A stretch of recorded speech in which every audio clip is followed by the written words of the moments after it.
Assalamualaikum warahmatullahi wabarakatuh. Apa kabar anak-anak semua? Hari ini kita bertemu kembali dalam PJJ Pelajaran Bahasa Indonesia kelas 9 dengan materi teks tanggapan.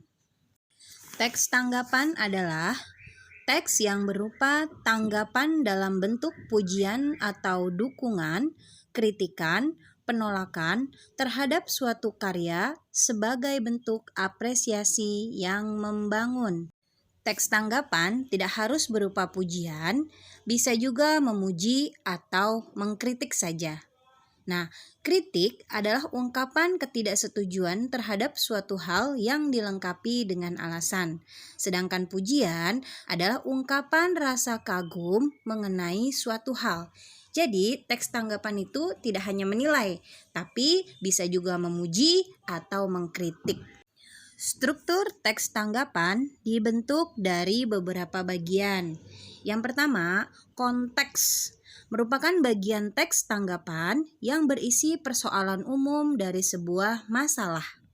Yang kedua, deskripsi adalah bagian utama atau bagian inti dari teks tanggapan yang berisi informasi tentang kelebihan atau kekurangan dari sebuah pernyataan yang dapat mendukung atau melemahkan.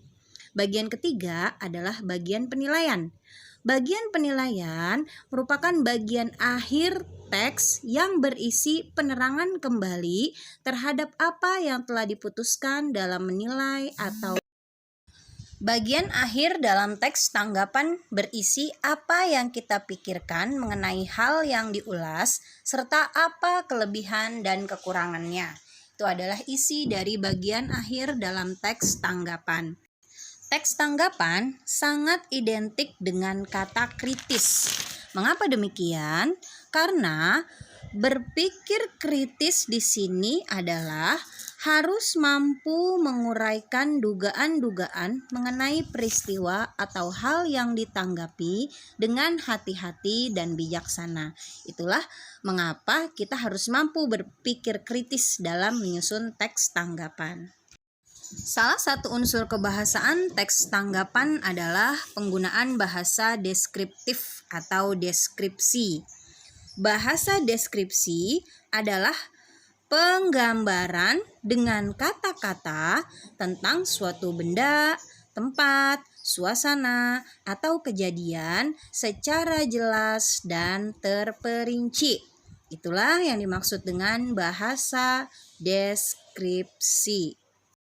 Nah, tadi kita sudah membahas apa itu kalimat kritik, apa itu kalimat pujian. Nah, berikut Ibu akan memberikan contoh kalimat kritik. Contohnya, pilihan kata dalam puisi tersebut sebenarnya bagus dan unik.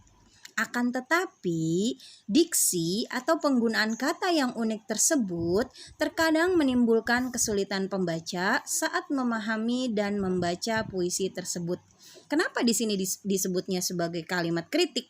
Karena di kalimat pertama dia di situ sudah ada pujian, bagus dan menarik.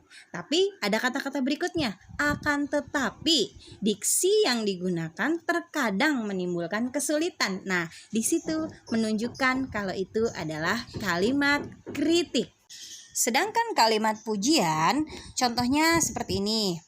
Puisi tersebut pasti dibuat oleh seorang penyair yang memiliki jiwa seni yang sangat tinggi. Penyair dapat menuangkan peristiwa yang terjadi di sekitarnya menjadi bentuk puisi yang indah.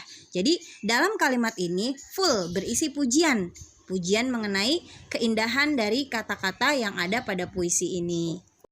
Demikian materi mengenai teks tanggapan yang telah Ibu jelaskan, dan adapun penugasan hari ini adalah kalian mencatat materi-materi yang telah Ibu jelaskan pada bahan ajar tersebut barusan ya. Nah, catat semua materi di kertas lembar. Kenapa? Untuk memudahkan dalam pengumpulan tugas karena kita terkendala dengan PJJ ya. Ibu khawatir nanti tugas kalian menumpuk di Ibu sedangkan kalian tidak mempunyai buku pegangan untuk belajar di rumah. Oke. Demikian yang dapat Ibu sampaikan. Semoga kalian dapat memahami materi ini dan bisa mengerjakan tugas dengan baik sesuai perintah. Wassalamualaikum warahmatullahi wabarakatuh.